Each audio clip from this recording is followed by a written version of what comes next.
Okay, greetings, brothers and sisters. Today's Saturday, November 29th. This will be the video that'll be up tomorrow on Sunday. Um, I got a really weird headache last night, migraine. Um, and we do a meditation at 9 p.m. on Friday. There used to be the master of the system would give everybody in the world a sitting at 9 p.m. You could sit for a half hour and get an individual sitting. And that still exists even without the master, with the whole thing, if you guys have been following the Heartfulness debacle. And so I had dozed off a little bit in between, and I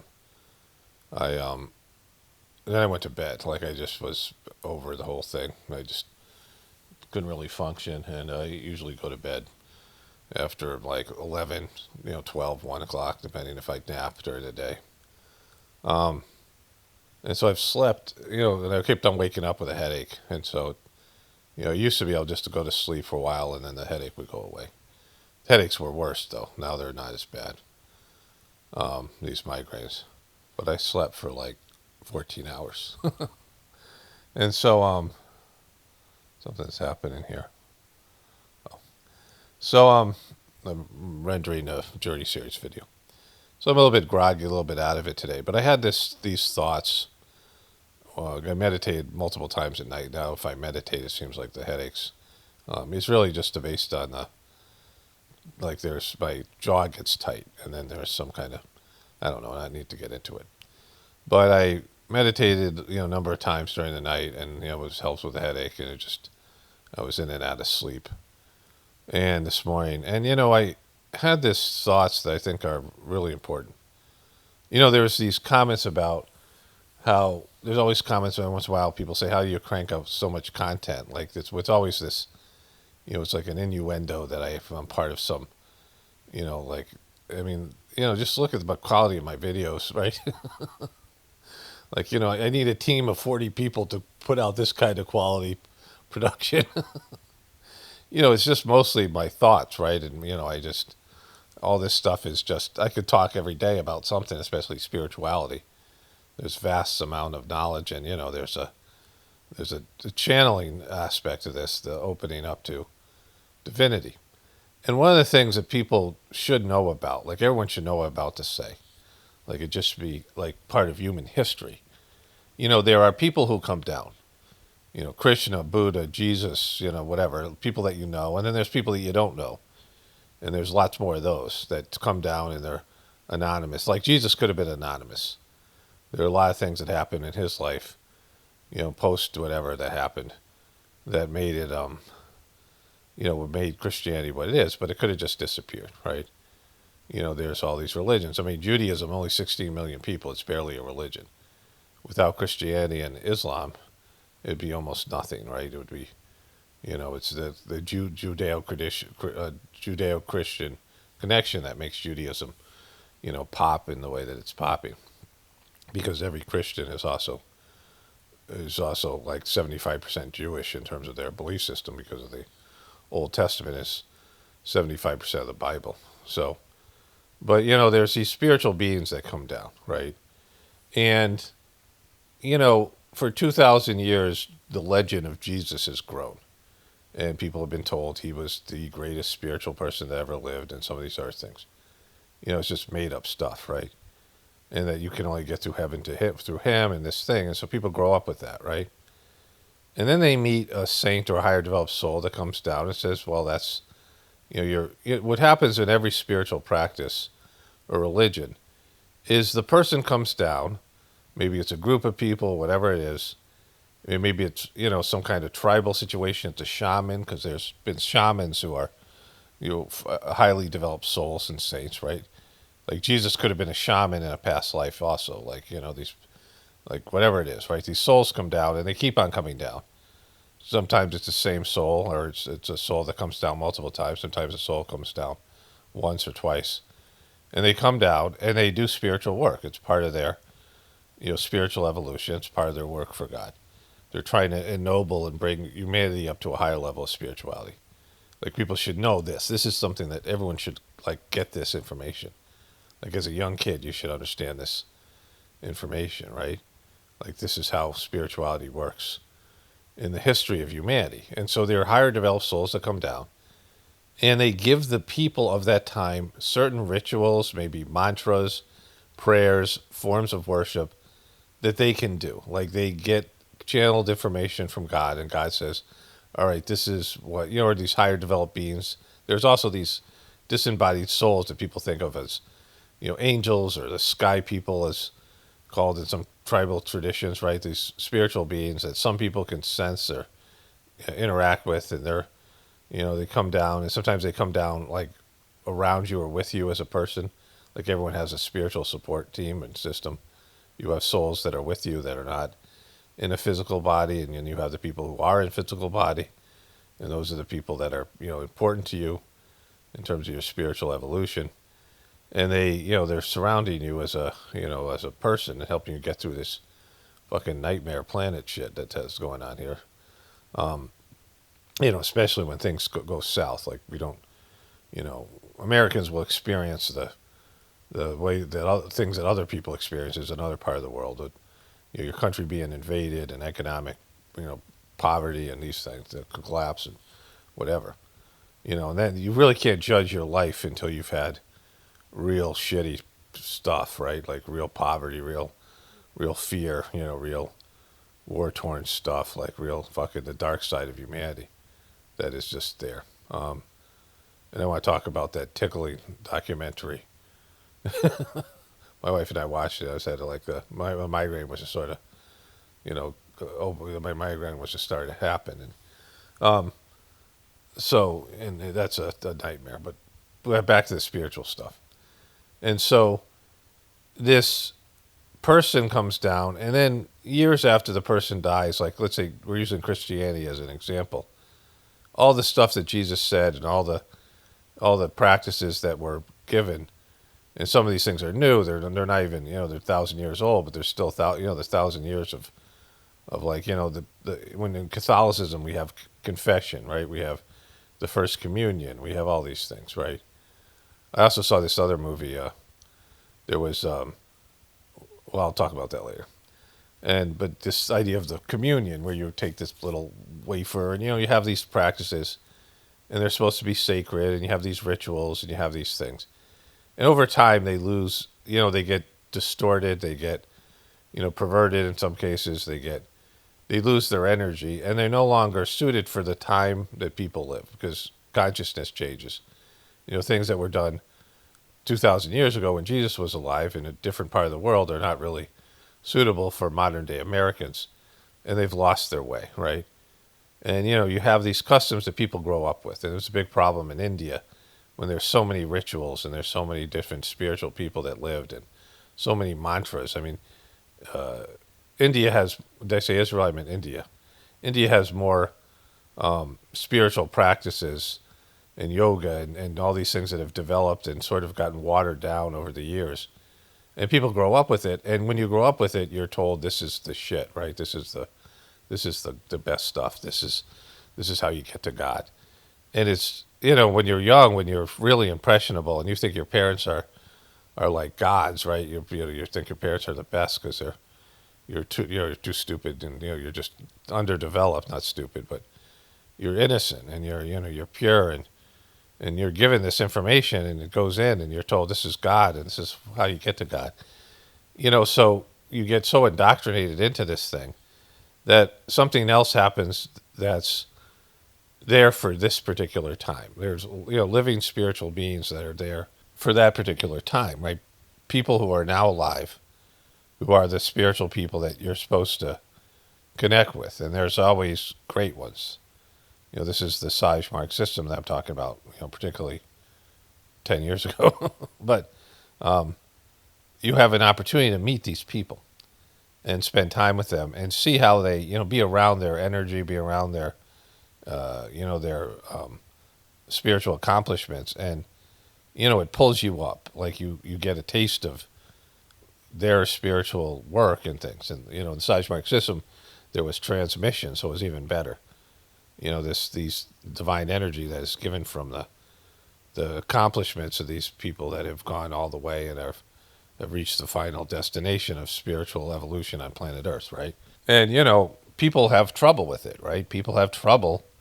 They compare them to people of the past. Their indoctrination when they were kids. I mean, the religious people particularly. It's sad because there are people who are outwardly religious and outwardly pursuing some connection to God. And those people just can't break free from their religion, even though religion sucks. Like this has happened for thousands upon thousands of years. They can't break through. You look at the Old Testament, and, a big portion of it is God, the God that they present, the demonic God that's presented in the Old Testament, saying, stop doing your bullshit idol worship. Stop worshiping Baal. I mean, it's a constant thing throughout the Old Testament where people revert to idol worship. And I saw this in Saj Marg where the Indian people just couldn't give up their rituals and some of their, Master Charji, the third master of the system, he had a really fucking bad life. I mean, really horrible. And it started off with when he was 5 years old. He was the oldest son, and he had 3 brothers, and his maybe two brothers, and his mom just gave birth to a girl, and she died. She never recovered from childbirth. This is back in the 1920s in India, and she did some of these ritualistic baths that they did. The Brahmins, I think particularly, they all have to do this morning. They have these morning rituals. And she did it, it's not that cold in India, but she was in northern India, I think at the time. And his dad, moved around and worked in various places. I think he worked in universities. And she did one of these baths, and it gave her a chill right after childbirth, and she just didn't recover. And her and the baby both died. And, he lamented these stupid rituals, right? That are impractical, and they're not always something that you can do, right? Given the climate and the temperature in this case, right? And but this is what people are born with, and they just can't break free from them.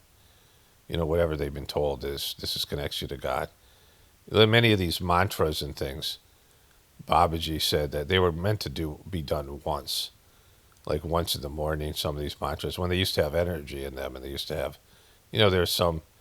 They were just, when it was their time, when the mantra was, it was for a certain time period. And the mantras now are being done over and over again, and it just creates, webs of spiritual samskaras, grossness and things. And so this is like, important stuff to know, that people should be always looking for a higher developed soul that exists on planet Earth right now, like throughout history, from now on, from all of human history. Everyone should be looking for the highest developed people to help them connect with them and learn from them, because there's always that. But that's not taught because religions want to have a hold on you. So they kind of warn you off of any. This is why all these saints, that's why Jesus was crucified, and especially in the West and all these higher developed souls, there's opposition to them because people don't want you connecting directly at that time. And so, to be a Christian, you really would have to have been around Jesus when he was alive. And maybe the first couple hundred years after he died, there was still that energy, right? People who knew Jesus was there, whatever. St. Paul was definitely, also I think he reached the same level spiritually as Jesus. 0.2 maybe, I'm not sure, but, he was an elevated soul. And there were still some saints around Jesus after he died. And then throughout Christian history, there's been a few saints that have plugged into it, but those people were all killed or ostracized by the church or whatever it was. Because the next stage, there's a person comes down, like a movement, and they come with other people, like Jesus and his disciples, right? They come with a group of people. And there's other souls there, disembodied souls, overseeing the whole thing. And there's an energy there. And there's, there's practices, and there's a whatever it is, like there's a, dogma, there's a thing there. And the time to do it is when Jesus was alive, right? Like I said, or shortly after. So you think about, Jesus had 12 disciples, 3 of them kind of sucked, or at least, failed in some way. I'm sure they all failed in one way or another. He had St. Paul that came after, and there was a number of good Christians, Mary Magdalene, whatever it was. So let's call it 200 people, right? How many people did Jesus feed? I'll ask ChatGTP. They say 5,000 people at his Sermon on the Mount, wherever he gave this sermon there. I doubt that number because where all those people and Jesus were being crucified. I don't think he had that many. But maybe there are people there for free fish and free bread, like this, whatever it is. But in terms of core people who really thought Jesus was something special, were real disciples, it's a handful of people, right? Now there's 2 billion Christians. So some of those souls, not all the Christians, were around during that time, were around that area. And, let's say 100,000 of them, or, I don't know how many people were there. It's not a small area, right? Jerusalem. So the population there is probably, 25,000. Who knows what was the population? They say 500,000 to a million, which is quite a number of people in that whole populated area. So, you reach a fraction of those people, right? But of those million of people, maybe your soul was in that area and, maybe you met Jesus and you said, fuck this guy, he sucks, right? Like, I would say the majority of people, 2 billion Christians, and I'm just singling Christians out because this is a Christian country. I could say this for every religion. If they actually met Jesus, they would reject him. Like if Jesus showed up now, in a different form, in a different body, and if Jesus' soul is incarnate right now, which I think is either possible or it's happened or it will happen in the near future, his soul will come down to do more work because he wasn't done with his whatever. And I know he's associated with the Sajmark practice. His soul is. But let's say he came down, right? And he was, like you got contact with him somehow, like you heard him talk or whatever. And you would reject him, like most Christians would reject him. Because, they don't really connect with Jesus' soul. Like you'd think that some level of them would be able to say, hey, that's actually Jesus in a new form. And, all the people in the higher levels of Catholicism and Christian religions would say, hey, Jesus is here again, right? Because there's a second coming. They believe in a second coming as part of their religion. Well, how will you know Jesus? He's not going to come, he doesn't look like the pictures that you see. He's this white, blonde-haired, blue-eyed dude. He didn't look like that when he was, last time. Like if you go back in time and you saw what Jesus looked like and you were around him, you're like, oh, he's not what I thought he was. Or that's not Jesus. People would reject him. If you brought the majority of Christians back 200,000 years in a time machine and they connected with Jesus, they would be disappointed or they would be whatever. They wouldn't like, he would say things that they didn't like and, whatever was going on. So, it's a sad state of affairs that people think that they're real good at their religion, but they couldn't have done it when it was the real time to do it, which is 2,000 years ago when Jesus was alive. They couldn't accept Jesus in his true form. When you're around a spiritual master, you have to change. Like it's uncomfortable, and it's not your life is you're on the clock to change. It's pressure for you to change, right? You just can't go about your business, and there's levels of stuff that you find out about yourself, and that you have to. It's just not an easy thing, like being a spiritual person. And so it's very easy when you can make your own personalized version of Jesus. This is what Jesus would have done. Well, how do you know? Well, because I don't know. I think this is what he would have done, and this is what I want to do, and I think Jesus would be happy with me. It's like you can make shit up, right? And but if you had Jesus there, he had his own. I mean, he would tell you what you didn't want to hear, right? He would tell you things that and even if it wasn't verbally, you would just being around him, you would feel uncomfortable with your bullshit, right? You're like, oh man, I gotta change, I gotta be better. Fuck this guy, So like that's what happens. So it's a real problem with humanity that they don't want to.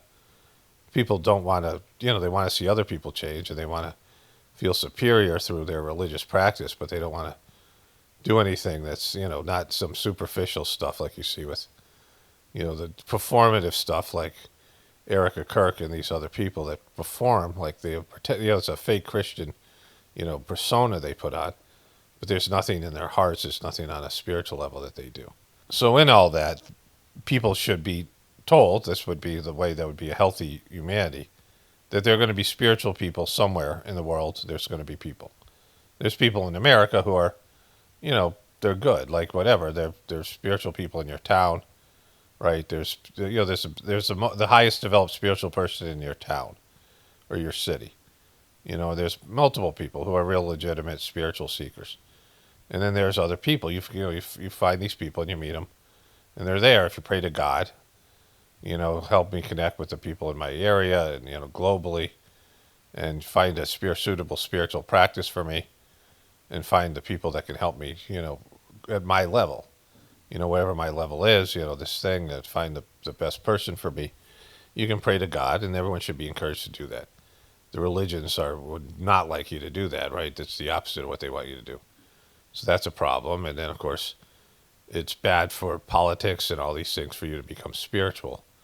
So they don't want that to happen either. So there's all this stuff that is in the way, but it's what should happen. Like you should be able to find the highest person for you, the highest developed spiritual person that can help you at your level to go to the next level. And that's what human life should be about. Like everybody can do that now. You can pray to God to help you connect with the highest person or the best practice for yourself. And you could have a legitimate spiritual practice while also living your material life. Like you can have both things. And so, there's that. So and in that I watched this movie called Tickle, like, talking about the opposite. So before that, I scanned through Netflix. I'll come back to that. So, there's this thing on HBO, and I saw it. It was this. They said it was a tickle competition, and I watched a little bit. It was so gay that these guys being tickled.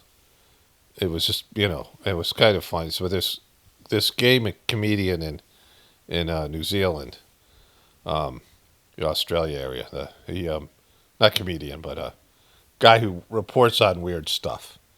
And he started to do a documentary on this, and he was warned off by this law firm, right? Which turned out to be fake. And so he goes through the process, and what he finds is there is this one guy. He taught just I'm going to do a spoiler alert on the thing. I don't think it's really worth watching, but it's kind of interesting from what I can tell you in a synopsis in 3 minutes. My wife and I watched the whole thing, and there was kind of interesting parts. But this guy was born to a really rich man, like multi-hundred-millions-of-dollars guy, and he was his only son. And the guy who makes the documentary talks to his stepmom, and he's like, the best part of the whole thing is he goes, he calls this stepwoman, and he asks about this guy. And he had gotten busted for this tickling thing. And he goes to the mom. She goes, "Oh, what's it about?" And he goes, "He's tickling again." And she goes, "Oh, man." And so, but isn't that funny? So what the guy did was he started this in the 80s. He posed as a woman. And he was recruiting this guy through a guy who used to be in porn movies, who was like on the fringes of like a Hollywood agent. And this guy was paying these young men lots of money to tickle each other. And then this guy filmed them and released it on the internet without their permission. And so even this guy who was a porn star, not a porn star, he was in porn movies, and he was a really scummy sort of, low-life Hollywood agent. He had a problem with that. And so he stopped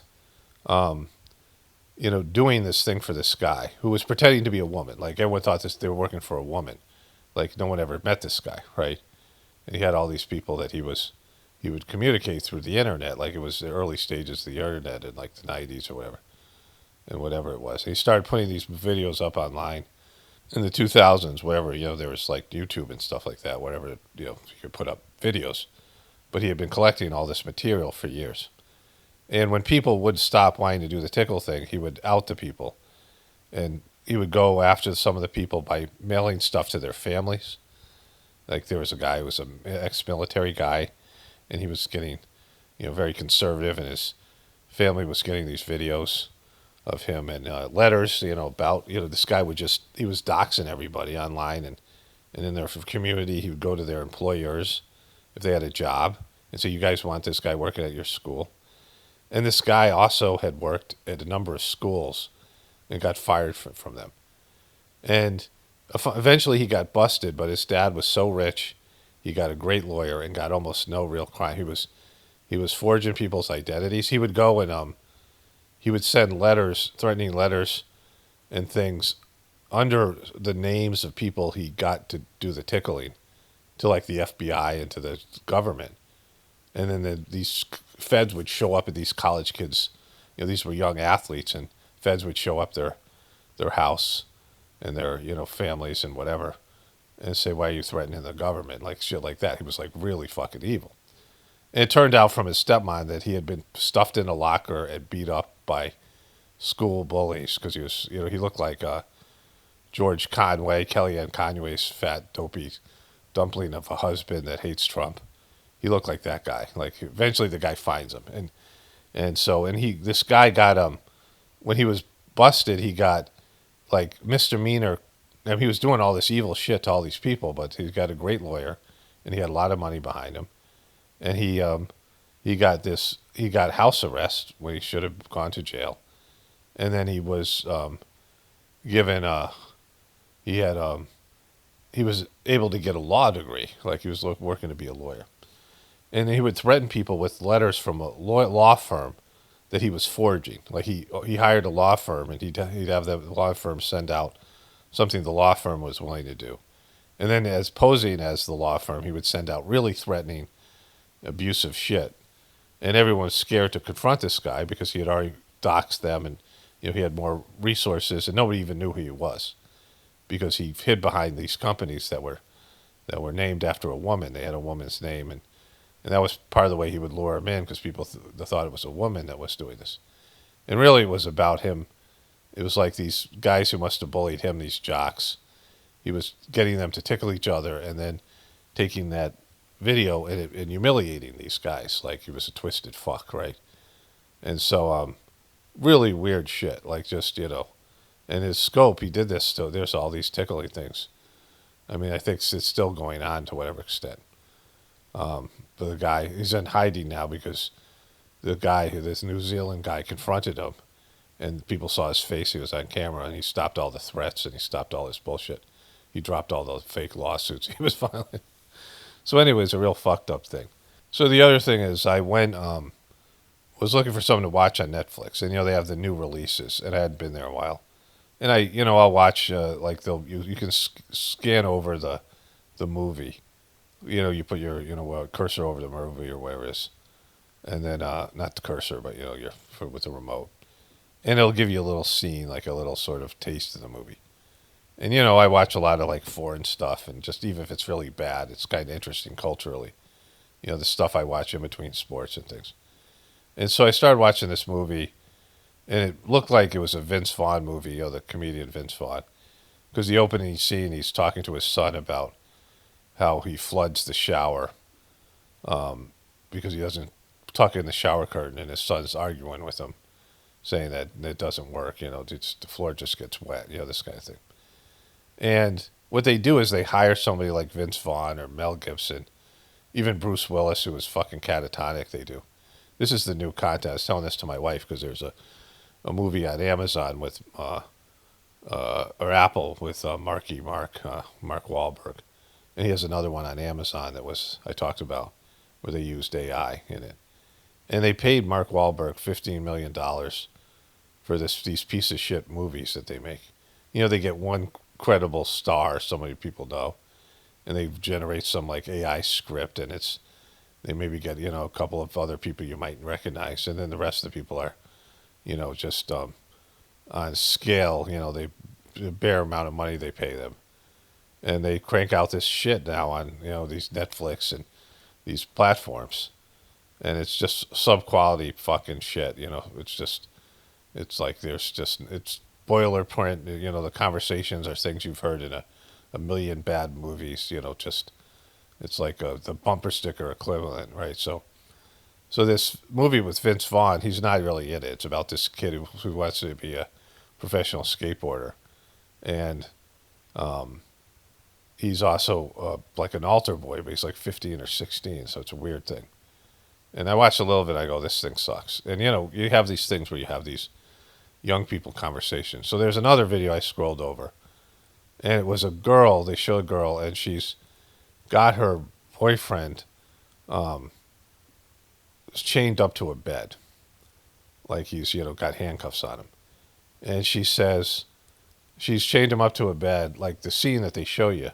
And she says to him, "I want to convince you what a great girlfriend I am, so I want you to chain you up for 12 hours and show you, because I guess he wants to break up with her. Like, this is all they're showing you." And I'm like, well, that's kind of interesting. And it's really bad, like the conversation. So I had to fast forward. I watched the whole movie in about 15 minutes, right? Like I just went through various scenes and watched little bits and pieces. And so what happens is she chains him up because he's like, he's pretended they were a couple, and he doesn't really think they are. And she finds out, and she had him chained up and leaves him chained up, and then she tries to show him what a great boyfriend he is, and then she's unchaining him, and she's like, "Well, did I convince you?" And he's like, "Well, let's talk about it after you get the cuffs off me." And then they have a fight, and he's like, "I'm going to put you in jail. You fucking kidnapped me. You're going to jail." So she leaves him chained up and accidentally like elbows him in the face, so now she's assaulted him too. She invites her friend over, and she has a boyfriend. He comes in, and they're like, I'm going through the thing. The conversations are, the conversations of young people now are intolerable. Like you can't it's impossible to listen to them. So I'm getting the sort of gist of the thing. Like I watched probably 10 different scenes, like a minute each. Like I'm just going through it. But at some point, her friend, they all realize that they're accomplices now, and so and they can't murder them because they're fucking, they're whatever. She also threatened to stab him, the girl, and that's why he agreed to the being chained up in the first place. And they do some kind of witchcraft thing, and I think they get him to drink a drink, like it's just bad, and like he comes out of it, pretends that he doesn't remember everything. It's like they've given him something to forget stuff, but he totally remembers. And he gets in a car and he drives off, and he wrecks the car, and he's down on the side of the road. And the last scene is where she's talking to him, and this was written by the girl who stars in it, and it's directed by women. I could clearly see by the guy does stupid shit, like he's chained up and he tells her, "Yeah, I don't want to have a relationship with her." Like, what guy would fucking do that while he's handcuffed to a bed? Right? Where he's basically breaking up to her. Like, it's just stupid shit, right? But at the end of the movie, she's like, why couldn't we be in a relationship? He's like, I'm just broken and I can't do it. And he's basically apologizing to her because he couldn't be the boyfriend she wanted. And I'm like, yeah, of course it's written by a woman. That's never going to happen in the history of men. She's had this guy handcuffed to a bed for 24 hours, right? And he's apologizing. They've empowered all these women to make films, and they're, it's just fucking crazy town. But anyways, like this is the degraded nature of humanity. Like this is my point about all this. Like this is what we're dealing with. Like there's no, there's nothing like normal or everything's some kind of twisted manipulation, right? And a distortion of reality. Okay, with that, let's get into the other stuff here. Okay, we're getting a lot of snow today, Saturday morning, November 29th, 2025.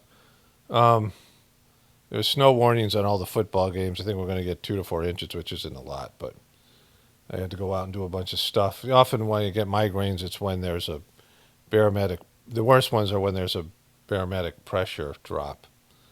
I also got a comment that someone said, "I trust Candace," right? And I think trust is a stupid word because we live in where everybody's liars, and even if somebody's being honest, what does trust mean, right? I think it's better to say I know somebody, right? If you know somebody and you know their tendencies, then you can trust them, right? You could trust them to, like Trump is someone you can never trust, because he's so arbitrary. You never know what Trump's going to do. Now that can be you knowing him, right? You can trust him to do fucking, bizarre stuff. You can, he'll come out on one side and come out on the other. Like he doesn't have a dogma. He doesn't have a sense of self. He doesn't have he's just out there grifting and doing whatever. So you can trust that. You can trust chaos with Trump.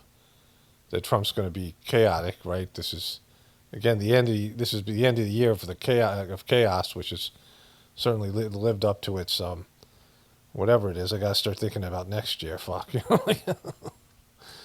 become like a little bit of a hassle. But in terms of trusting people, you got to like know what their intentions are. You can trust people when you know what their internal world is, not what they're showing off to you, not what they're projecting. What's their motivation? Like, what's Candace Owens' motivation? Is it money? Is it fame? Pretty much everyone on social media wants to be seen. There's different levels of that. There's some people, like Madonna said, she fed off the crowd, like people who need everybody in the world to know their name, like that kind of stuff. There's people who, like, that's how they nourish themselves, right? On an egotistical level. Through fame, everybody's looking at me, I want attention, right? Everyone look at me. Candace Owens has certainly some of that in her. Everyone on social media wants to be seen. People feel invisible. And then there's people who, want to be famous, even if it's infamous. They want to be, known as something, whatever it might be. There's ego-driven things. So that's part of her motivation, clearly. Her show is named Candace, right? She wants to be, everyone, she wants to have she's very happy about it being the number one podcast, that kind of stuff, right? And so, that's part of it. Like maybe part of it is being a government shill or being controlled or handled or whatever her role is. You'd have to know her more than what she's projecting. What's her motivation in doing everything she's doing? We'll get into this more with these, the French stuff. And so, trust her. That she'll, say sensationalistic stuff, but what's her motivation? Like she says her motivation is to find Charlie Kirk's killer because he was such a good friend, but he stabbed her on the back and he, I would be not happy with if I was Candace Owens and, Charlie Kirk, I might understand, but he chose shekels over their relationship, right? She helped build TPUSGay. She was, good friends with them. They came up together. They were involved in a lot of things together. They traveled together. I don't know if she had romantic feelings for him or whatever it is or whatever this relationship is. Even if they're, both being controlled, they're still partners. They're still, partners in crime. They're still hanging out together. And so, she says she's such a good friend of, they were good friends, that it was her friend. And, when she got, her worst year of her life when she got, slammed by all the shekel takers, and she, was fired from her job and all that shit happened, he abandoned her, right? And yet, she still remained in contact with her friends, whatever it was, sure.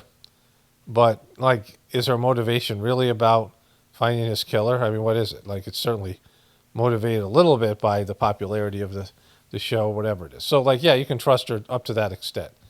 Knowing that she's a part of the show, she's a famous person, and they're letting her get away with this, and there's a reason for it. I'll get into this. There's a French post I'll show you in a moment. So Operation Mocking Pastor has failed categorically. Younger generations are demonstrating spiritual discernment, and they see these fake pastors for actually what they are. And she is correct. Charlie would have never let this sort of naked propaganda fly. Yeah, Charlie was a complete shekel taker. She's not being honest about Charlie because Charlie took shekels. So we'll watch this thing here in a second. But the important thing to know, to why I'm covering this, is, I wake up every morning and I look at my phone and Twitter has recommended something to me, first thing in the morning. And I often I'm not a Twitter person and I don't, I have my Twitter thing open. I don't scroll through Twitter every day. But they recommend something to me. And oftentimes it's Juanita Broderick or a right-wing, bullshit thing, which I might click on just to mock. but I don't click on all of those. But I open this one up because they're all of a sudden recommending Candace to me, right? And then that was like yesterday or the day before. I think it was yesterday. It was yesterday. And then this morning, I'm going to show you it was from a French guy who's talking about Macron. So there's a reason why Twitter is doing that, why X is pushing this narrative out, right? They're not, protecting these people. Elon Musk, remember, BB said that Elon was a good guy and they could count on Elon to censor and promote their bullshit, right? They had Elon. Like, he was talking about how they owned Elon in some way or another. So, why are they promoting this Candace stuff? So let me show you this video here. So I went to a TPUSA faith event tonight, and I want to talk about it. Thinking that I was going to enjoy myself and learn things because TPUSA is obviously a conservative faith-based foundation, or so I thought. I thought I was going to be informed about politics. Yeah, it's all right, pumpkin, but it's not. It's TPUSGay for a reason. Stemming strictly from biblical principles, and that's not my experience. So right off the bat, the speaker comes up and before he even gets into preaching or talking about politics, he begins by calling out Candace Owens and saying that she is evil and anti-Semitic and what she's doing is evil. I immediately wanted to leave. I didn't want to be there any longer listening to this nonsense because right off the bat I know that that's just not true. And the only reason I didn't leave is because on the way in I basically got security checked 5 times because there was armed men standing everywhere in front of me. They were very suspicious of me. I don't know. There was also an security. It's police state at TPUSGay Faith. Armed man on stage, hand on his gun. The security was everywhere. And I was I just don't want to deal with it. Not that that's necessarily a bad thing, but it's a bad thing. It's TPUSGay Faith. And they have all these people with guns and shit there. And they can make it about Charlie Kirk, but, that's not going to stop anything. Security at the door is where you have to stop guns coming in, and you have to clear the areas where someone might take a shot at somebody at the stage. But no one gives a shit about these people who are, I don't know if Rob McCoy was there, but everyone else is a no-name person, right? It's silly. It just didn't feel right. So I'm in this church and I'm listening to this TPUSA speaker go on and on about Tucker Carlson, Candace Owens, and how they're evil and anti-Semitic. And he basically indirectly is saying we should support Israel because Jesus was a Jew and we wouldn't have Christianity without Judaism and blah, blah, blah. So, let's say this girl is telling the truth, which she seems like she's, organic in some way, right? And we know that this is what they're trying to push. Are they incompetent? Are they stupid? Because we know that Candace Owens, she gets more comments than TPUSA gets likes. And TPUSGay gets likes. Now, TPUSGay Faith is even smaller than TPUSGay regular. And so TPUSGay is getting hammered in terms of, and then the comments that are coming in are all comments that, if they're not coming from Candace Owens, they're coming from people who believe the same stuff as she does, right? So they're losing that battle. Plus TPUSGay, I showed you the video. They had 2 guys who were in charge of chapters at universities, college students, and they said that pretty much everyone across the board, liberal, independent, and Democrat, are against Israel. Israel has lost the young people. And Charlie Kirk was telling them that. He wrote that letter to BB saying you're losing. There's no way you're losing the youth. And, he was supposed to be the guy with his hand on the pulse of the youth. And Megyn Kelly was saying the same thing. Wrap it up. This genocide, whatever's going on, you got to, get this thing done. They eventually destroyed all of Gaza. But, you've lost the youth. There's no going there and mansplaining, gay preachers explaining to these young people that they should disavow Candace Owens and just accept Israel. No one wants to hear that shit, right? Maybe the people who don't know what's going on, But there's always going to be a reaction. So you're like, I mean, that's just incompetent and stupid. Like it seems like they want everyone to turn on Israel. I mean, like you couldn't say anything about this for years, and now all of a sudden Israel's fair game. Like, what's going? We'll see how this plays out. But they've lost the youth, right? There's no. These people are never going to have a positive opinion about Israel.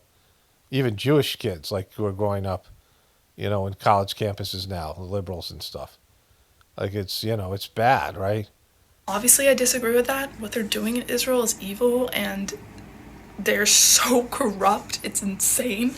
And telling Christians that they should be supporting this evil doing because these people are Jewish, and if you don't, you're anti-Semitic. Like, it's wrong. And also, I don't think Charlie Kirk would stand for that. We know, as like the weeks before his passing, he was starting to call out Israel. Okay, Charlie Kirk was a fucking shill, and he wasn't. He was sheckled up. Charlie Shekels, his Charlie Shekels. Like, that's a great nickname for him. Like, shekels is such a great word. People are just, it is just the best word for money. Take your shekels, right? Charlie Shekels. Shekels the clown. And so the guy took hundreds of millions of dollars from Israel, and then he realized the youth were not going to buy this. Like Charlie, yeah, he wouldn't have done this because you can't mansplain to people, the young people. You have to connect where they are, and they lost this battle. He was getting shackled up to reverse the trends on college campuses. Whenever you use force, which force was used to suppress things.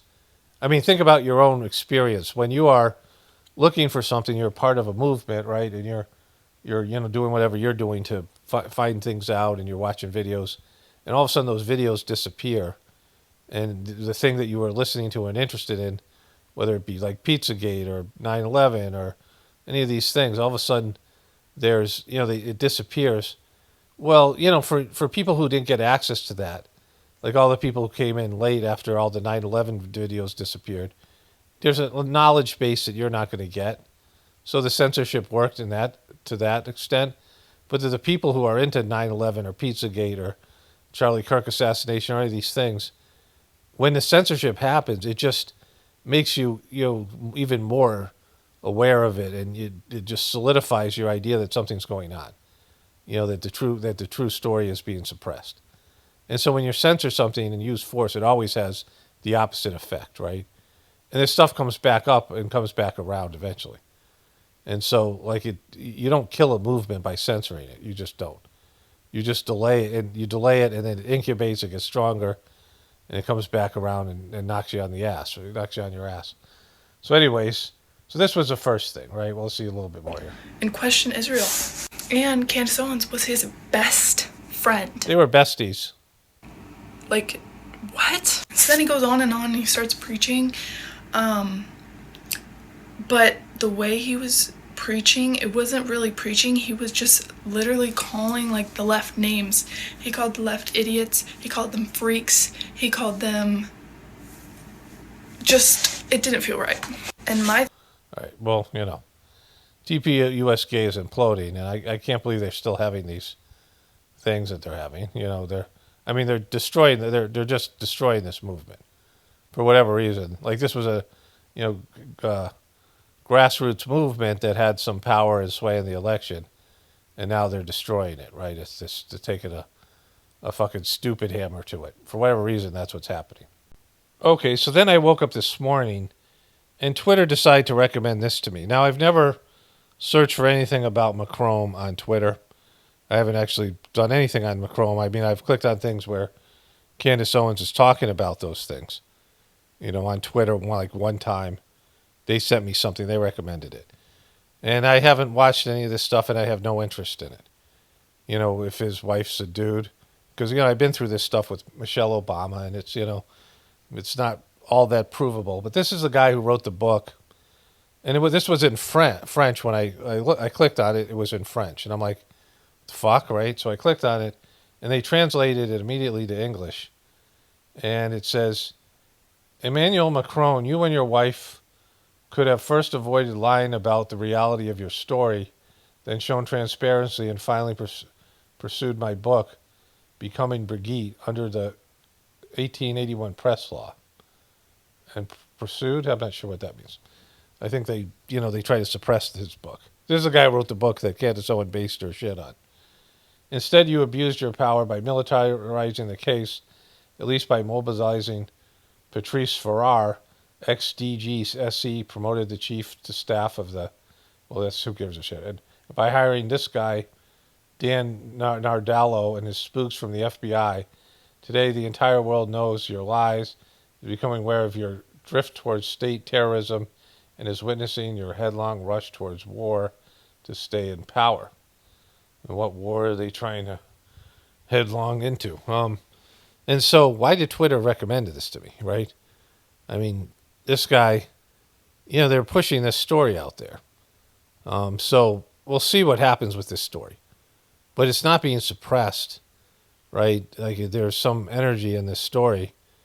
And, I've said before, this idea about trusting Candace Owens, I was saying that, as a person who's bringing so-called truth to people, I mean, there's the divine truth, and you have to, like Candace Owens cherry picks, like she's friends with that one creepy guy who got accused of human trafficking, and he's just a piece of shit. That guy, Andrew Taint, and these other people that she, like Charlie Kirk was a fucking shekel taker. Like they all admit that he took hundreds of millions of dollars, shekels from Israel lobby, right? All of them admitted. Candace, him, everybody. It's well known that he was sheckled up. And yet, like they still talk about him like he was some kind of a saint. Like he's a piece of shit, right? You can't be that compromised. But, as a person that tells the truth, you don't want to, like I said over and over again, you wouldn't want to have a story that, could take down the government. Like all we can do is destroy the system. Like, and by people losing faith in it. That's the only power the truth community has, is destroying the system. We can't build a new one. We don't have the capacity because we can't agree on the smallest fucking things. People in the truth community are some of the most, it's fringe people who don't get along with other people, and people who aren't good at building things and working together in harmony, right? Like the truth community is one of the worst at doing that. Like look at the comment section. People get into fucking bullshit wars with people over small details. And, so there's no creating something together where we could all agree on what should replace what we have, right? That's going to come when people are just praying to God and in total, like you totally beat down to where you feel like a worthless piece of shit, nothing because of what humanity has done. And you're barely able, like, you're suffering from radiation poison and you're fighting rats for fucking, expired food, right? Like it's just, it's like, or eating the rats. I mean, when people are eating rats, there's that great show, Future Man, where they always talk about like kissing. You mean, kiss? These people come from the future, some post-apocalyptic future where they're eating rats, and they're going, "Wait, you guys touch rat hole to rat hole, right?" They're disgusted because they call their mouths rat holes. I call them ghoul holes, but it's all relative. So, in that you don't want to take down the system. It'll collapse of its own accord, because there's a timeline for it. And if you're responsible for taking down the system, then if God's assigned that to you. But for the rest of us, just because getting dumb fucks and people who don't deserve the truth because they don't want it, people who are running away from the truth like sheeple, who've created defense mechanisms so the truth doesn't come to them. And people only want partial truths, which is almost everybody. So the truth isn't really what this is about. There's very few truth seekers because the divine truth is painful. It's painful to you personally, and it's painful to everybody in terms of, like, the divine truth in itself is painful because there is an internal craving you have to return to the source, which is, divine pain. It's a longing to return to the source, which is painful.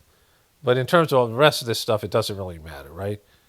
But now I'm thinking that it doesn't really, you can say anything and it can be validated, and people just don't give a shit. Let me go to this to get what I'm talking about. I turned on the news this morning, and I saw this. Goldman Sachs estimating that 6 to 7% of the U.S. workforce could be displaced due to AI adoption. They do note, however, that the impact may only be transitory because new opportunities created by AI might ultimately put people to work in other capacities. A report by the McKinsey Global Institute finding that AI could displace 40% of American jobs due to automation by 2030.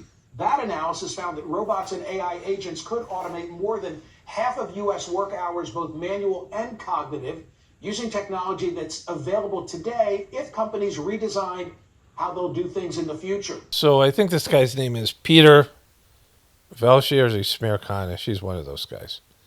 There's Velshi and Smirkanish. One of them got fired, so he might be Velshi.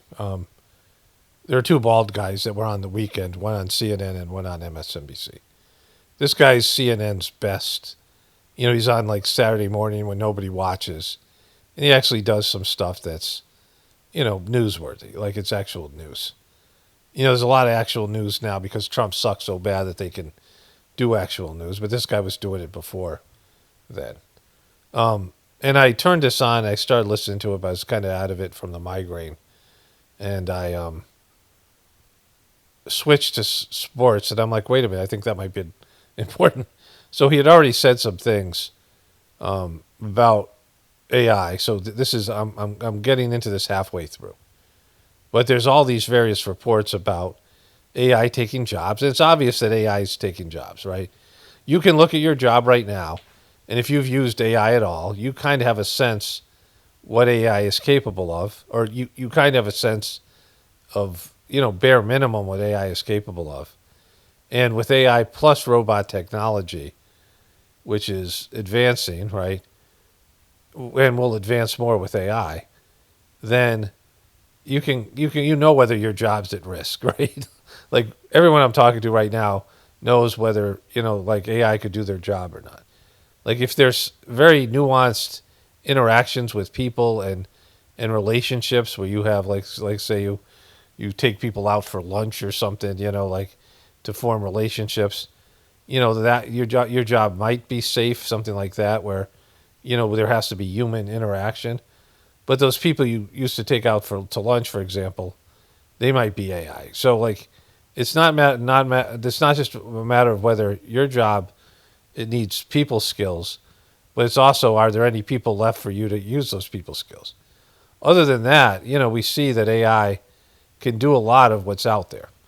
And, you know, you're going to see more and more automation, and then they bring in robots, right? Before you know it, you won't even interact with people, cashiers and all those people. Like every job is possibly, if it isn't taken over completely, they'll need less and less people to do that job, right?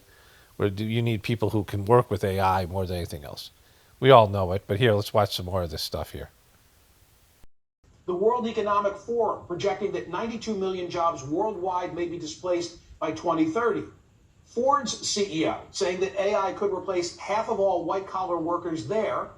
NYU professor Scott Galloway predicting that AI will hit middle management first, noting that 6% dropped in managers at public companies since 2022. So here we are, AI eliminating jobs, more automation coming. If millions of people lose work, how will they support themselves? This is where an idea from the 2020 presidential campaign returns to the conversation. Universal Basic Income, or UBI. The concept, pretty straightforward. Every American adult would receive a set check each month. For Cook County, Illinois, which includes Chicago, this concept just became reality. The Cook County Board of Commissioners unanimously approved its 2026 budget proposal just this month. It includes $7.5 million for a guaranteed basic income program.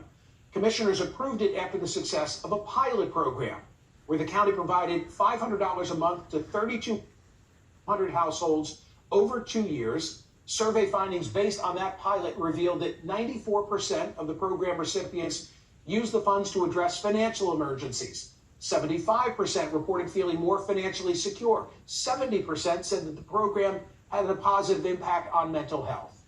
Of course, there's the question of how do you pay for it? In the case of Cook County, as a result of the decrease in commercial real estate values, everybody's property taxes are now sky high. In Chicago, rising 16.7% the largest jump in at least 30 years. West Garfield Park saw an increase of 133%, North Lawndale 99%, Englewood 82.5%. And there's pushback from the Illinois Policy Institute, which cites concerns about workforce and income effects. Okay, so we all get a sense that AI is going to take jobs, right? That's not like new news. And, so what are people going to do if first of all, when you give people money like they're talking about here, like the government's just going to give everybody a little bit of income. And again, this is where they could do the Agenda 31 housing. Property taxes become so, have to go way up because of that's what's paying for these, everyone gets some income, on a county level, national level. They're going to try to take everybody's land. Whatever way they do it. So people won't have their own land.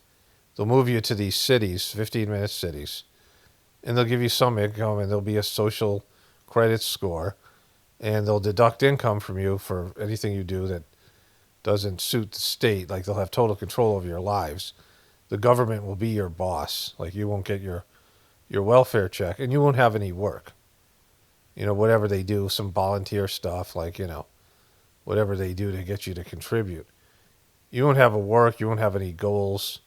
You'll be just like a zoo animal that gets a set amount of income to participate in a, dreamless society where everyone's life is already, this is your life and there's no changing it. That's just not going to work. Human beings need to contribute. Human beings need a purpose, goals, need to see some kind of pathway, some hope, not just like, this is your life, get used to it. People can't be conditioned in that way. And I think society will be destroyed, via war and other things before it gets to that. The people who control the system don't have a great imagination, and they clearly don't really understand people.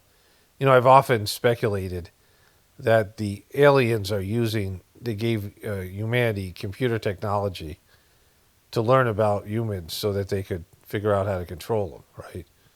Like, there's some kind of force here that all this information they're collecting is to try to figure out humans.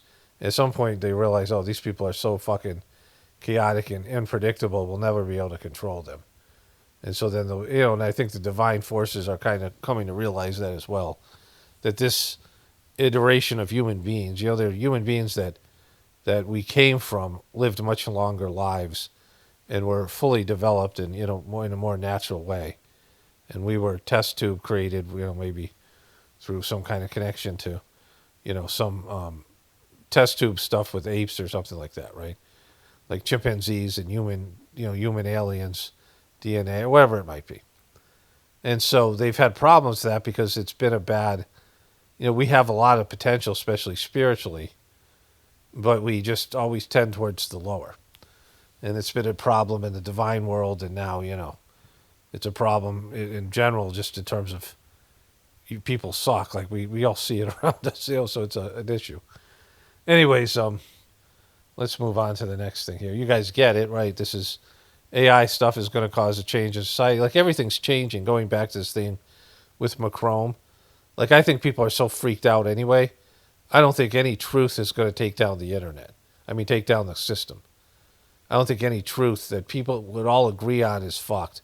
Let's say everyone agreed on the Candace Owens story about Macron, and it came out that Israel and France and Trump and the U.S. government all worked to assassinate him, which seems kind of like overkill, right? You don't need 3 governments to kill one dude. And, they did it in public and whatever it is. And let's say all that stuff, all these things come out. Even saying it sounds fucking stupid and unrealistic, but let's say the truth comes out about so many things, 9/11, all these things come out, the Epstein files get dumped all at once, and then we get barraged by this truth that the people running the system are completely fucked. And, I talked about earlier with that guy who was, the tickle guy, people who are connected, have money, get away with murder and tickling people, and whatever it is, right? They get away with all kinds of creepy shit. And then, and all this stuff comes out. I don't think it doesn't affect anything. I think people are so freaked out, it doesn't even matter. And, just want whatever, just their lifestyle back or whatever. But we'll see how it all unfolds. It'd be interesting. But I think we've reached a point where the truth can be acknowledged by the powers that be, and it's going to be like, so what? This is what we do. You get used to it. If you either you take us down and you take down your whole lifestyle, too big to fail type of thing. I mean, we'll see what happens. I don't know if I saw this on Twitter. I think somebody sent this to me. Unfettered, Fetterman's book flops. In New York, Fetterman's hometown, Barnes & Noble sold 0 copies. Philly sold 2 copies. Independent shops in Pittsburgh and Philly aren't stocking Unfettered. And so, the guy's like brain dead, right? How could this guy even write a book? Like, he can't even fucking have a conversation with people without a tablet. You think he's going to be able to write a book? Like, this guy's... like, he might sell 100 copies of this thing, right? I mean, to non-family members. I mean, just, he's a yinzer, though. I mean, all the yinzers are going to buy this book, right? Like, he's a good old-fashioned yinzer.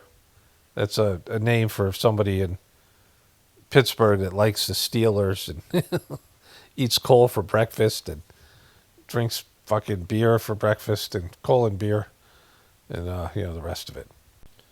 Okay, just went out, got a bunch of stuff done, the snow stopped.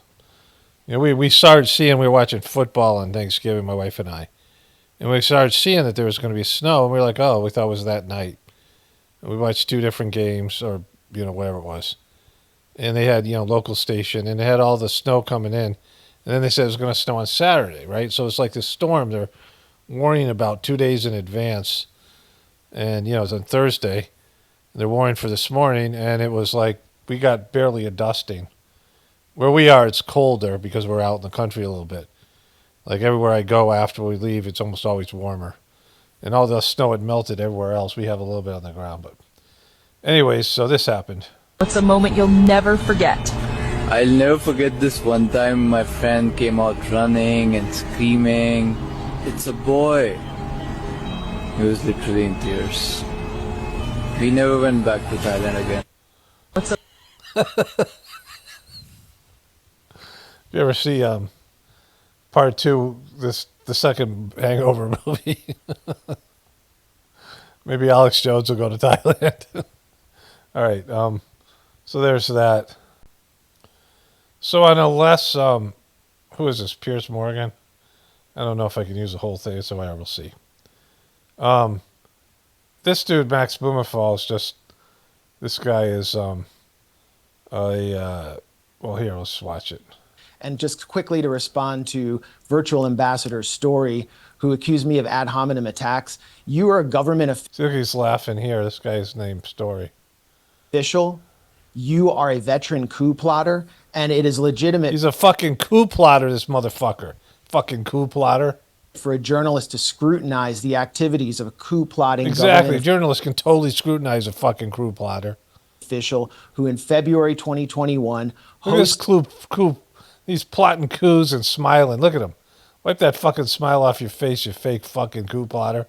hosted a insurrectionist summit at the Marriott Hotel in Bogota. You, with Leopoldo Lopez, the U.S.-backed coup leader who staged You're a coup plotter. multiple failed military coups and led violent riots that saw Afro-Venezuelan citizens burned in the streets. Check out Orlando Figuera. And Carlos Vecchio, the fake ambassador to Venezuela, who is actually the lawyer for ExxonMobil, which seeks to regain its control of Venezuelan fields. This is Okay, so this tells you why the Venezuelan things happen, right? It isn't about fucking immigrants. They've been targeting Venezuela. Remember, they had those Venezuelan gangs because there's a shit ton of oil down there, and Trump wants a cut of it, right? Trump, if you ever watched The Apprentice, Trump was like, the water industry is a $4 billion industry, and I want my piece of it. Like, he would say that kind of bullshit, right? And this is what they're trying to do. He wants his crypto. He wants his... one of the most deeply anti-democratic opposition movements led by Maria Corina Machado, who has led several coup attempts in Venezuela. I mean, it's basically like January 6th again and again with the sponsorship of the U.S. Embassy. Yeah, January 6th was fucking nothing, right? We all know it's fake, bro. Got to use something else.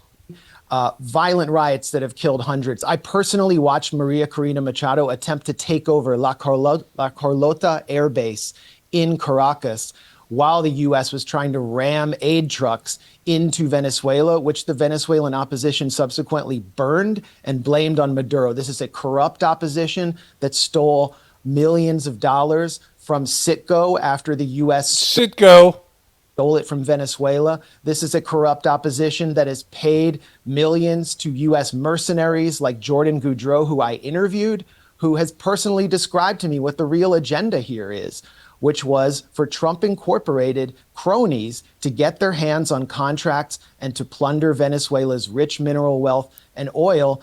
Ambassador Story revealed the agenda himself when he appeared on a straightforward propaganda piece for regime change on 60 Minutes and said, Nicolas Maduro is a bad actor sitting on the world's largest oil reserves. Well, that's why you consider him a bad actor, because there's plenty of bad actors in the world, and neither of you will condemn ICC wanted war criminal Benjamin Netanyahu or call for his arrest, will you? Neither of you will talk about Ecuadorian President Daniel Noboa's role in the international drug trade through Benita and his family shipping company. I mean, the list goes on and on. I could spend the next 45 minutes talking about U.S. sponsored bad actors, but there are bad actors. The reason Maduro's a bad actor is because he's sitting on oil reserves. I think it's only fair that rather than giving you another 45 minutes, let this fucking coup plotter say something. Just to expand on that, let me ask Ambassador Story for his. Look at him smile. Look at him laugh. He's laughing. Yeah, that's bullshit. Look at me laugh. I'm going to give you a right of reply to that. So respond. I mean, of course. I mean, Max is often wrong and never in doubt. That's his stock in trade. And okay, so, like, saying those things doesn't fucking land anymore. Saying shit like that, right? Like these insults, this is how they always start off, by sort of demeaning you or whatever it is, because, you know, you bring the facts. We saw this with Dave Smith. A reply to that. So respond. I mean, of course. I mean, Max is often wrong and never in doubt. That's his stock in trade. And he will never say anything bad about Putin because that's where his finances come from. If you actually listen to what accuse me of being funded by Russia? That's the best part of the whole thing. You know, like, he said a bunch of things, and he's like, well, he's being funded by Putin. He's often wrong and never in doubt, and he's funded by Putin. That's your fucking comeback. Your comeback's fucking lame. You fucking coup plotter. Like, I don't know who you are. I've never seen you before, but I can totally see that you're a coup plotter now because of the way you responded. It wasn't what he said. It's how you handled it with your big fake fucking smile. And then saying that shit about him taking money from Putin. Like, he's the one who's taking shekels, right? He's like all these people that say you're funded by Russia. Like, that's part of the thing. You're funded by some terrorist organization or by Iran. Like I said about Tucker Carlson. Like, when you say stupid shit like that, not that these other guys aren't a part of it, but that makes you, like, just sound like you have no defense. You don't want to talk about what the person just said. So you're like, hey, you're funded by Russia, right? You coup plotter. So, the woman you're about to see, you'll know who she is. On 60 Minutes, she did an interview with a Mossad agent. And I think my wife sent me this, somebody sent me this. But I wasn't sure if it was true or not, because you could easily dub the other guys. You know, the guy isn't, it is dubbed. Like, the guy who's talking isn't the Mossad agent, someone translating that, I think. Who knows? But I checked it out, and I found the original video, and this is actually true what he says here. How did you convince Hezbollah to buy this? Well, obviously, they didn't know that they were buying it from Israel. So Hezbollah's buying a device that they're using to fuck them over. Who did they buy it from, or think they were buying it from? We have an incredible array of possibilities of creating foreign companies that have no way being traced back to Israel. Shell companies over shell companies who affect the supply chain to our favor. We create a pretend world. We are a global production company. We write the screenplay. We're the directors. We're the producers. We're the main actors. The world is our stage. Boom. So fuck you, right? Fuck you. That's, you know, like, that's totally admitting, like, all the stuff that if you said stuff about it, would be blood libel, but now they're admitting to this stuff, right? Okay, this is the new MS Now. We're coming back for some brand new breaking news. Breaking news on MS Now. Has just learned that FBI Director Kash Patel may be out of a job in the coming months. 3 people with knowledge of the situation say President Trump and his top aides have grown tired of Patel and the unflattering headlines he's been generating. Look at this fucking ghoul right here. Look at this guy. This guy, you know where they cut off your shekels there, buddy? You know, shekel, buddy? Oh, shekel. I got some great comments about shekels coming up. So this is 5 days ago, and the fake Christian Barbie truther who has disappeared from my coverage. I used to have a lot of fun with her, mocking her, but she has denied this. Of course, that means nothing, nor does this report mean anything, but the list of his... the guy's just such a weird-looking dweeby motherfucker, right? Recently, including using a government jet to visit his girlfriend and enlisting a SWAT team as her security detail. Joining us, MS Now Justice and Intelligence reporter Ken Delanian and MS Now White House reporter Laura Barone Lopez. Both of them broke this story along with Carol Leonnig. Ken, it was his tweets about the haters and her tweets and her suing people who are, potentially, Trump's, who used to be Trump supporters, right-wing people, and her suing them, and that whole fucking debacle. That was Republican on Republican crime, right? That was not liberals. And then Kash Patel getting into it, being fucking goofy about it, and all that shit. With Trump, I mean, he acted a lot like Trump, but Trump can't stand it when other people do it, right? So, give me more. Well, Katie, I should say, first of all the qualifiers apply here. With Donald Trump and personnel decisions, you never actually know exactly what's going on. But we are being told that Kash Patel, the FBI director, is on increasingly thin ice. And the president is considering replacing him by the end of the year with Andrew Bailey, the former Attorney General of Missouri, who is acting now as co-deputy FBI director, along with Dan Bongino. And it's for all the reasons that you just said and others. The use of taxpayer resources, the flying his girlfriend around on the FBI jet, but also the premature tweets, including related to the Charlie Kirk assassination and other investigations, that terrorist attack in Michigan where Patel got out in front of the investigation and tweeted about the arrests before the rest of the government was ready for that to happen. So Pam Bondi and Todd Blanche of the Justice Department have been annoyed with Patel for a long time, although they've publicly denied it when others... See you in Valhalla, brother. Remember when he said that to Charlie Kirk? This guy, he thinks he's going to Valhalla as a dweeby nerd lawyer that used to be a public defendant, and he's just a lawyer. He was a lawyer for the FBI. He's not like anything more than that. I mean, he's not like he's an agent or something. See you in Valhalla. We got your back. We got you covered. Have reported it, and now it's increasingly clear that the White House is as well. Now, our reporting this may actually enhance his job security, right? So it's hard to know exactly what's going to happen. But so that's the funny thing. Like with Trump doesn't fire people who deserve to be fired, as long as the fake news is saying that he should. So, it's nothing's happened so far. We'll see what goes on from here. So Tucker Carlson and Sean Ryan go out and shoot their guns off. One of my viewers said there's some great stuff in here. Watch a little bit of it here. This is from days ago. Making me nervous looking at me. Fuck you and you. This is why I couldn't be a porn star. That and maybe you could be a gay porn star though. Did you hit the far? Let the record reflect. Can I interview you for a second? Yeah. What do your neighbors think? Oh, they What a fucking funny joke. Answer? I don't know. So I know you're a 357 guy. I am. I am a 357 guy. Though I have a million guns and I'm not a very good shot, but I'm an enthusiastic shooter. Good. I'm a shotgun man, to be honest with you. What do you want to start with? Okay, so I shoot a 357 lever gun. I have a bunch of them. I prefer the Brazilian-made Rossi for $450.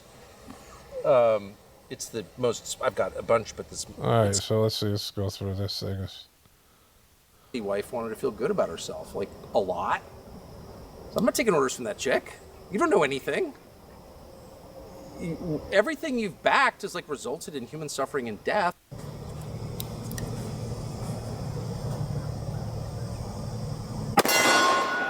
Oh, we got it. Like, what's the infantry rifle code? But we're moving here in about a month, you know, on some acreage, and we can bring it out there. So, All right, so that's that. Couple of manly men just going out there shooting their guns. Okay, so this is the last time I want to cover this Megyn Kelly with Erica Kirk. I have it up here, so I'm going to do it. If it wasn't up here, I wouldn't pull it back up. She's just so hard. They're both hard to watch.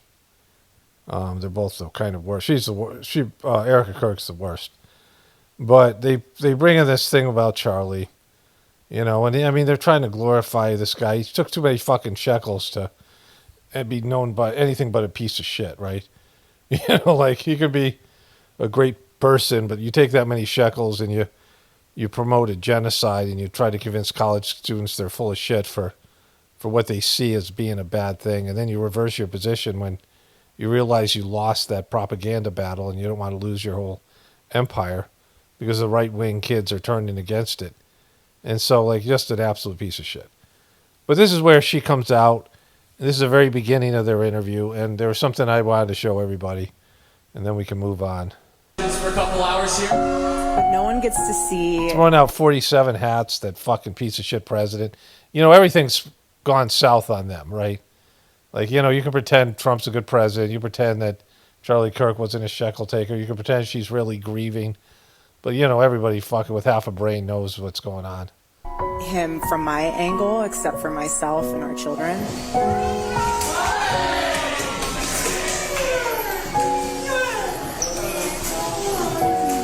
It seems like an actress. He's amazing. I'm very blessed. And I would not have been able to do any of it without Erica. And that's the real truth. It's the real truth. I mean, you know, she gives me my special meds and she programs me. Charlie always said that when he was gone, he wanted to be remembered for his courage and for his faith. Charlie. His faith, his courage and his faith. Loved life. Charlie loved life. He loved it. After Charlie's assassination. He loved it. He loved it. We didn't see violence. We didn't see rioting. We did. We were so much better than the people of color. Those people, the people, you know, those lives matter people. We were so much better than them. We didn't see revolution. We didn't see revolution either. We didn't do any of that bullshit. You know why? Because we own all the property. And we're actually, most of the cops are our friends. It was in Utah too, so. Instead, we saw what my husband always prayed he would see in this country. We saw revival.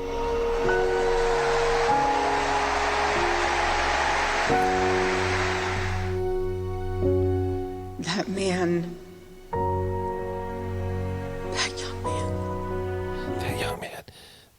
I think she's going to forgive somebody here. I forgive him. I forgive him.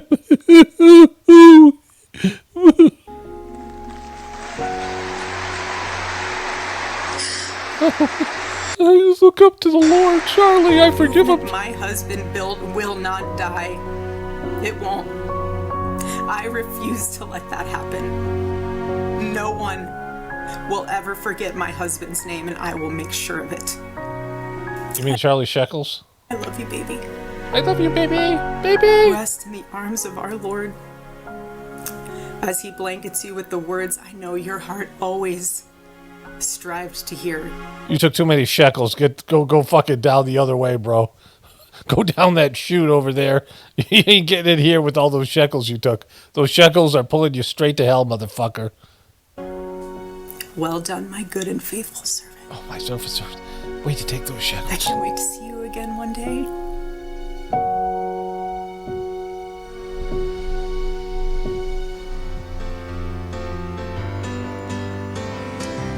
Please welcome Erik. But get that harmonica rocking. Kirk. Boom! You delivered. That was fucking moving. I'm gonna fight back. They need something to put in my eye. Bring that fucking harmonica right now. Bring it. Where's the sparkles? Boom. Go right through those sparkles, motherfucker. There you go. What's the thing? What does that say there? You touch the back of her head. Touch it. Touch the back of her head like you... Go ahead. Fucking snoozle her right there. Yeah. She's worse than Joe Biden with her snoozling.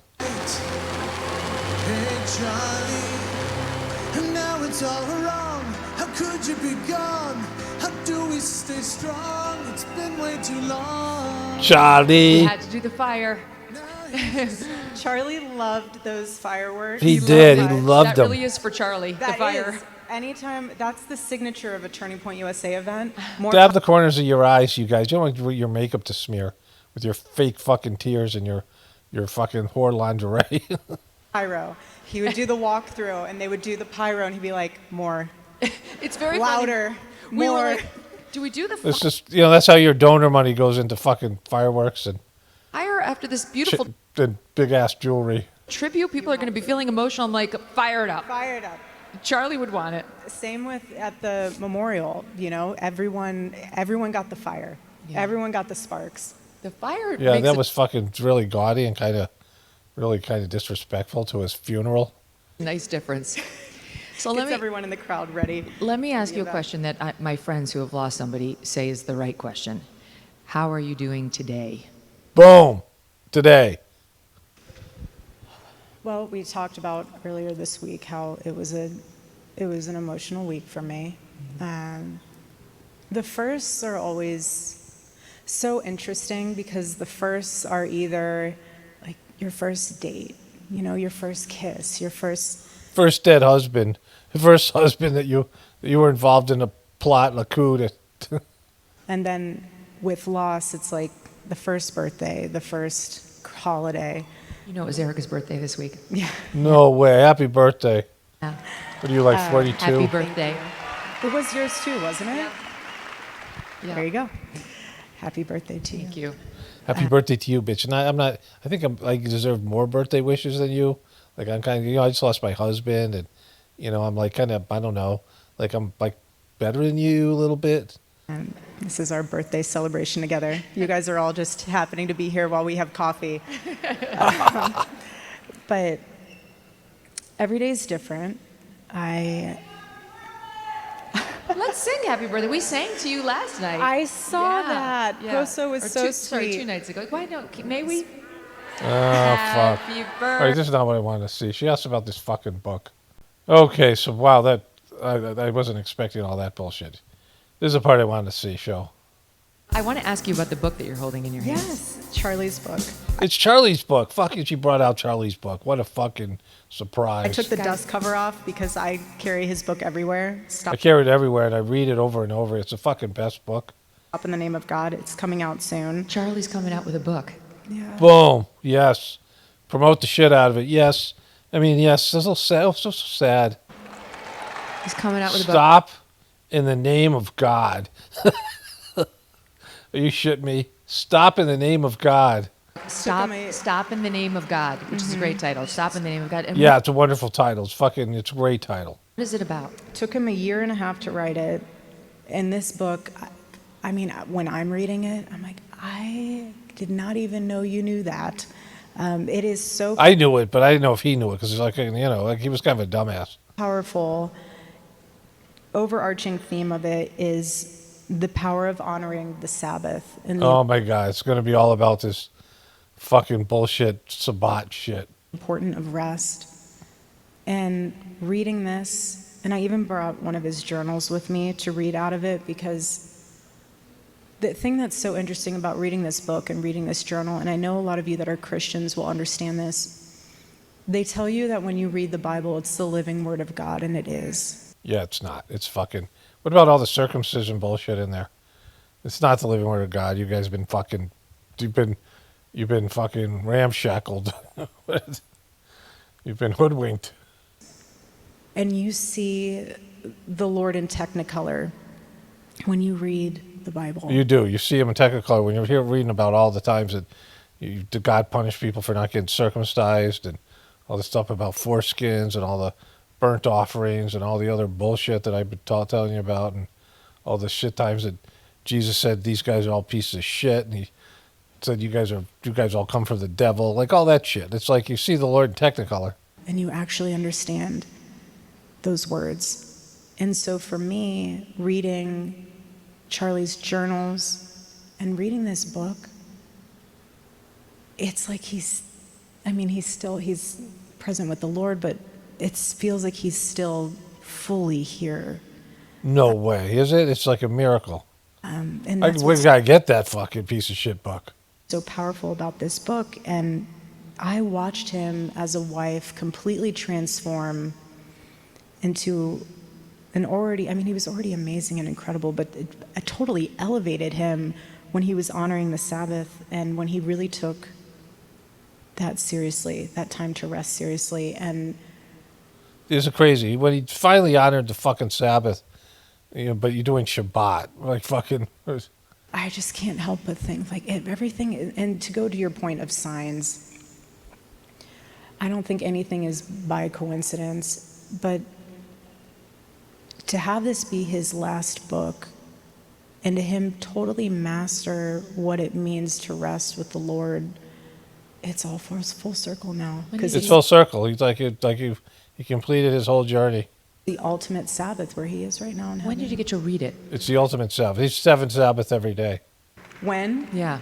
As much as I can, driving into the office or... No, but I mean... Well, driving into the office, I like to read a little bit. Was it written in its entirety before Charlie died? Yes. It was. Okay. Yes, it was. He finished writing this, I believe, in June or July of this year. So you had read it?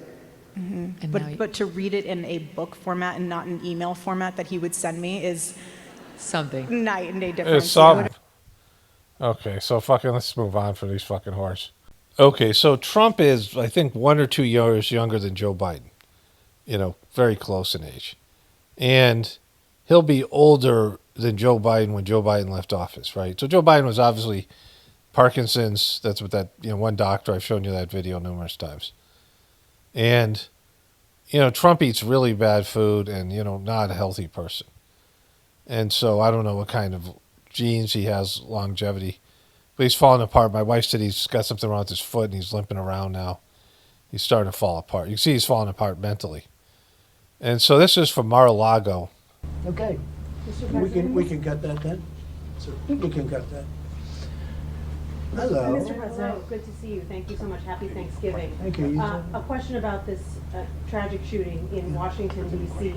U.S. officials say that the suspect worked very closely with the CIA in Afghanistan for years, that he was vetted, and the vetting came up clean. He went cuckoo. He went nuts. And He went cuckoo for Cocoa Puffs. Like that, happens when people go to wars and shit. He went cuckoo. Did you just say he went cuckoo? And the vetting came up clean. He went cuckoo. He went nuts. And that happens too. It happens too often with these people. You see him. But, look. These people, what do you mean these people? People go in the CIA and he went cuckoo. He went fucking cuckoo. The guy was cuckoo. This is how they come in. This is how they're standing on top of each other, and that's an airplane. There was no vetting or anything. They came in unvetted, and we have a lot of others in this country. We're going to get them out, but they go cuckoo. Something happens to them. Your DOJ IG just reported this year that there was thorough vetting by DHS and by the FBI of these Afghans who were brought into the... It's the Afghans. I know nothing about this. Everything everything he does is fake. Everything he does is questionable. Nothing you can believe. Nothing you can believe anywhere. The media, this has been for years, but particularly with Trump, because he's just lost his shit. And they're just throwing fucking anything against the wall. Everything that they say has to be questioned. Just like every other politician, but even more so now. Like they just don't give a shit now, especially with AI and deep fake and, all of it. And, Trump has got the fucking media on their heels. They've all paid him settlements, right? Like they're all scared to report on him. MSNBC had to break up from NBC News because NBC News doesn't want to be associated with MSNBC. So that's why this is MS Now. And the whole thing's falling apart, right? Like everything's going down the fucking turlet. U.S. So why do you blame the Biden administration? Because they let him in. Are you stupid? Are you a stupid person? because they came on a plane along with thousands of other people that shouldn't be here. Are you a stupid person? Are you stupid? You're just asking questions because you're a stupid person. And there's a law passed. He's losing his shit. Trump is losing his fucking shit. Holy, I didn't even know that. I haven't watched this yet. This has been sitting on my toolbar for days. He's just lost it. It's almost impossible not to get them out. You can't get them out once they come in. And they came in, and they were unvetted, they were unchecked, there were many of them, and they came in on big planes, and it was disgraceful. And if you look, you'll see there was a law passed. It makes it almost impossible not to let them in, not to certify them, so to speak, once they come in. And they came in, and they shouldn't have come in. And frankly, the whole thing was a mess. The whole Afghanistan situation was a mess. It should have never taken place. If we're going to go out, and we would have gone out because I had everybody ready to go, we were going to go out with strength and dignity and precision, and we would have left from Bagram, and we would have kept Bagram, by the way, because of its very close relationship to China and where they make their missiles. But when you let the people come in by the thousands and thousands and thousands, they made a terrible mistake. But they were incompetent, yeah. Yeah, Mr. President, thank you for having us here tonight. Have you spoken with Sarah and Andrew's family? We have a call in a little while, actually, right after this. Do you plan to... Well, the family is devastated, as you can imagine, but we have... Are you sure? You haven't talked to him yet. We have spoken. I mean, my people have spoken with the family. We'll be speaking tonight, tomorrow. You have to give them a little... They just found out about their daughter. You can't just call 2 seconds later. Yeah, of course. It's a very, very tough situation. Obviously. She was so outstanding. I mean, I just heard outstanding in every single way. She wasn't cuckoo, if that's what you're saying. She wasn't stupid like that motherfucker over there asking stupid questions. Wait, I think we should take your network's license for hiring such a stupid person with your stupid questions. It's in the early stages, obviously, but do you plan to attend Sarah's funeral? I haven't thought about it yet, but it certainly is something I could conceive of. I love West Virginia. I won West Virginia by one of the biggest margins of any president anywhere. Exactly. So I mean, it's just, she died in fucking California. Fuck that. But it's West Virginia. I kick ass there. So I mean, I consider it. And it's these are great people. I love the people of West Virginia. I love the people of our country. But not the fucking Democrats and the Biden people, but the other ones. I haven't given it any thought, but it sounds like something I could do. It's very raw. Yeah, of course. The suspect does have a wife and 5 children who live in Washington. Do you plan to deport them? The suspect has? The suspect? Well, we're looking at that right now. We're looking at the whole situation. Well, you asked such a stupid question. Wait, is that true? I don't know. Let me find out. With family. It's a tragic situation. Yeah, Jeff? Mr. President, are there any changes you want to make to improve safety for National Guardsmen who are being sent into these cities? No, just I want to have more. As you know, we're sending 500 more. We had very little crime in Washington now for many months. Record-setting low crime, and this because you're occupying it with troops. Like, what the fuck you think's going to happen?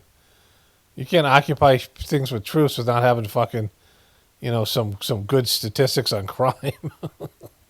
And I don't know how you put this on the scale of that. This is sort of different. This is a terrorism threat, and this was done because they're so effective. If they weren't effective, you probably wouldn't have had this done. But this was done because the National Guard has been so effective. You went from having... I thought the guy was cuckoo. Like, he just was cuckoo. He didn't know what the fuck he was doing. I don't think that had anything to do with This guy wasn't rebelling against martial law. Comes from Afghanistan, right? He knows it's not martial law in America isn't like what he's experienced in Afghanistan. A tremendous amount of crime and death, killing, everything else. Okay, so this guy's losing his shit. He called the guy a scumbag or something. I thought this was there. It might be later in it. I just can't, I gotta stop. Let's move on to the next thing here. Okay, just a few comments to get to, and we'll wrap this one up. Somebody said, so I made a title saying, Erica J. Kirk fingers Candace as the battle rages, and a grateful Thanksgiving. So this video came out Thanksgiving.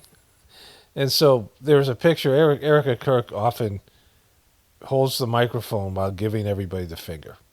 She did it when she was, I think it was going back to the Instagram video where she might give, there's some things there where she's just unintentionally or intentionally or in a subversive way gives the finger. So I caught her doing on Megyn Kelly, and I was talking about in the video how her and Candace Owens are in a war, because this is, when Candace Owens takes down TPUSGAY, it's Erica's business and her livelihood, and everything that she does that damages TPUSGAY hurts Erica. And Erica is, subtly undermining the Candace Owens people, and is obviously resentful, but she can't speak up because she's, she'd get all the hate that, even the people supporting her. So she's in a bad position. So, it was more about that. And so she was accidentally giving the finger, but there's a way of saying fingered, like, somebody fingers somebody else in terms of, the criminal justice system, right? Rats them out or whatever it is. But anyways, I saw you see the thumbnail I used of her giving Candace the finger. And so that's what I was talking about. But you guys who took it another way, you guys got dirty minds. It wasn't the best title for Thanksgiving, but whatever. I was pretty tired. And then somebody wrote, I was just kidding when I accused you of being shackled up. Well, thanks for letting me know, because I was really upset about that, because, I would never be shackled up. By the way, I want to clarify a few of my positions. The genocide in Palestine was perfectly legitimate because of what happened on January 6th, and October 6th, or October 7th, whatever the fuck it was. And, we should always be friends with Israel, and we should give them as much money as possible, and, all that stuff. Everybody who's saying this is anti-Semitic and is using blood libel. So, I would never be shackled up, so I don't know why you would say such things. Somebody wrote to my video, Alex Jones liked to suck donkey dongs, which is really funny video. And I didn't, we'll get into that in a second. Does Alex Jones get to go to choose his dong and which one to suck for the WW3 scenario? Well, it sort of plays out like a fantasy, so I guess in his fantasy he would pick somebody. I think it's David Schwimmer. I think Alex Jones wants to participate. Wants David Schwimmer to be the participant. He wants his dong. Anyways, this one's Alex Jones likes to suck ding dongs. Very interesting how your demon picked you to attack the Catholic Church. Keep trusting yourself. What do you mean my demon? Like, you think I need a demon to attack? What I've said before, I had a good experience with the Catholic Church. I feel grateful for my being born in the Catholic religion, which I, eventually graduated from. But the nuns that came to my house, you've heard the story. But anyways, the guy thinks I have a personal demon. I don't have any employees or any, any demons. Alex Jones likes to say the same video. So the title looks inviting and the voice is unintelligible. So I left click and I head to the bathroom to do my business. The guy starts talking about my human life and my purpose on earth. Why can't you just be happy, accident, enjoy the blessings that you have it while you have it? Stupid. And it's STOOPID. Keep on moving along there, Brainiac. You stumbled into the wrong place. Why don't you listen to something else while you do your business? So anyways, let's wrap this one up here. Only spirituality will save this world. It's Paul Romano, definitely pointing for the apocalypse. And the Ascension, everyone have a blessed day and be grateful.